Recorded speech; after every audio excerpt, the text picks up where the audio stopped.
परम प्रेममय श्री श्री ठाकुर श्रीचरण रे मोर भूमिष्ठ प्रणाम। परमराधा जगज्जननी श्री श्री बर्मा, परम पूज्य पाद श्री श्री बर्धा, परम पूज्य पाद श्री श्री आचार्य देव श्रीचरण रे मोर भूमिष्ठ प्रणाम। आजिर पाठ प्रसंग सत्यानुसरण विश्वास जुक्ति तर्कर पार। जदि विश्वास कर जेते जुक्ति तर्क तुमर समर्थन करिबो ही करिबो। गुरु किंकरदा कहउचंती जणे 2टा बेलको आसीबार कथा किंतु आसिला 8टा बेलको राती।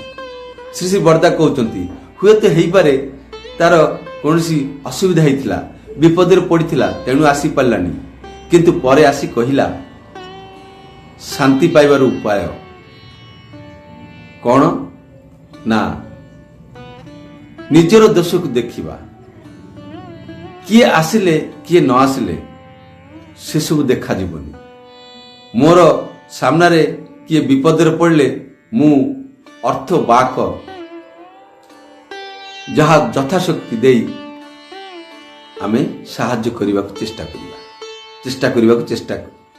साहाय्य करने चेष्टा करी। जहाकू विश्वास करी जुक्ति तर्क मध्य ताकू ही समर्थन करिवो आ सेही अनुसारे कार्य करी तोलिबा को चेष्टा करिवो।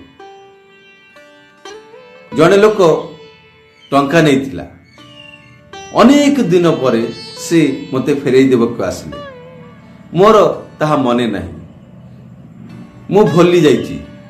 से कहिले टंका नियंतु, मु आपण ठारू नैथिली, मु तांकर उदारता देखिली, तांकर उदारता मोठरू अनेक बेसी। कहली नैथिल कि? कहिला हाँ। केते टंका? कहले 3000 टंका, 4-5 वर्ष आगर कथा। बरदा कहते देइथिला, देई देइथिली। ननिता कहते उदारता कहार मध्य कम नुह, कारण जिए देइचंती सी कौनसी प्रत्याशा रखी नथिले। श्री श्री बर्दा जो मानकर कथारे और कार्य मिल अच्छी मेल अच्छी से माने ठकंती कम एवं असुविधारे मध्य पड़ती कम, ठकंती मध्य कम एवं से कौन सी कार्य रही जाएनी, अटकी नहीं। ठकंती मध्य कम, अटकंती मध्य रोकंती मध्य कम। श्री श्री बर्दा कहउचंती बसंत डॉक्टर घरे आशु चौधरी घर पाखरे आशु चौधरी घर तांकर गोटे साइकेल अच्छी, से काहाकू देउनती नहीं। अति कष्ट रे मु कही बुली तांकटू साइकेलटा नेली, नेइकरी पाबनारे गली एवं फेरी आसली। संध्या बेल को देदेली, सुंदर करी परिष्कार परिच्छन्न करके देदेली। आमे ठाकुर को बहुत भल पाऊ, एटा केवल मुह मुहरे कही थाऊ, किंतु ठाकुर एटा आमे कही थाऊ साधारणतः मु ठाकुर को बहुत भल पाए, प्राण दे की भल पाए, किंतु ठाकुर आमको बा ठाकुर मते केते भल पांती से कथा कहबाकू चाहुना।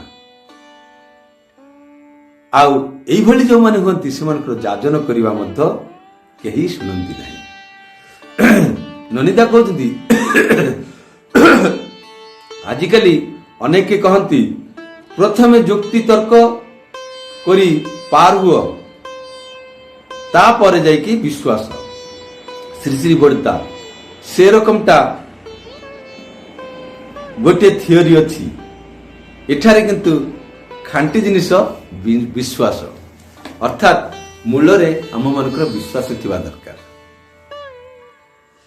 एठी श्री श्री बर्दा केते गुडा कथा कहले। प्रथम कथाटी कौन कहले ना आम्भे जेपरी विश्वास रखिबु सेमती हबो। प्रथम कथाटी कहले प्रथमे होची निजर दोष टुकु त्रुटि को देखिबा दरकार। ଅନ୍ୟ କ'ଣ କଲେ ଆଉ ଜଣେ କ'ଣ କଲେ ସେଇଟା ଆମର ବିଷୟ ନୁହଁ।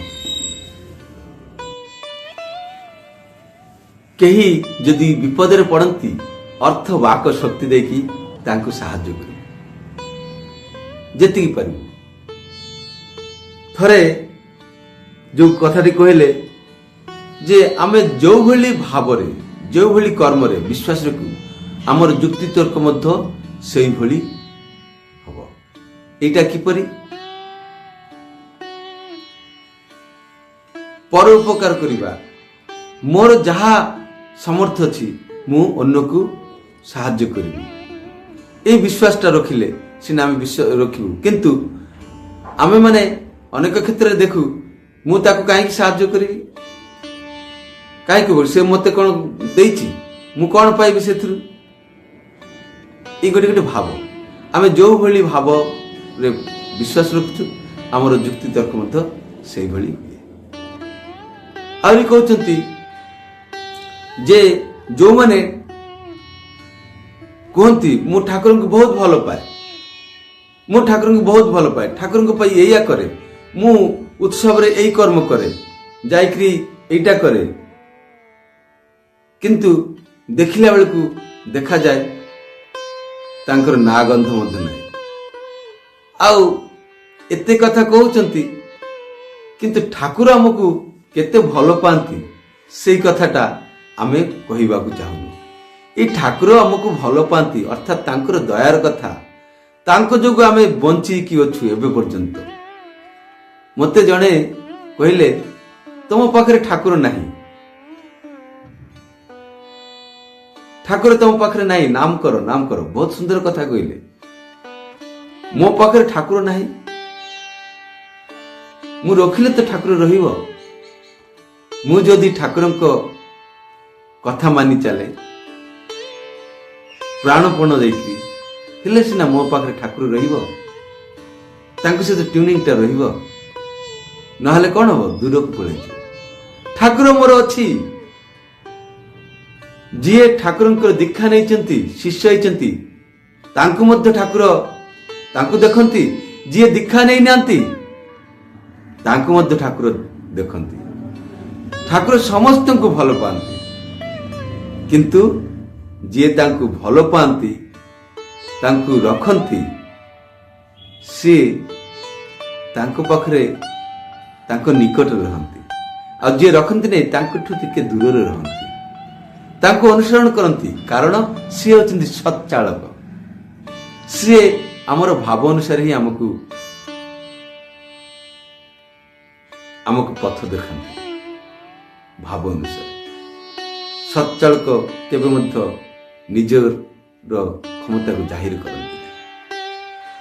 ଏଇଥିପାଇଁ ଆମେ ଯାଜନ କରୁ।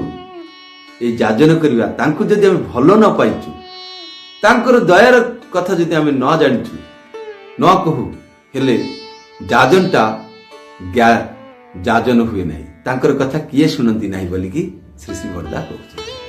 ଆଜି ପାଇଁ ଏତିକି। ହେଲେ ଆମେ ଡିପି ୱାର୍କ କରିବା ଆଜି ସଣ୍ଡେ, ଆଉ ଯାଜନ କରିବା, ତାଙ୍କୁ ଭଲ ପାଇକି ତାଙ୍କର ଦୟାର କଥା କହିବାକୁ ଚେଷ୍ଟା କରିବା। ଠିକ ଅଛି। ଜୟ ଗୁରୁ।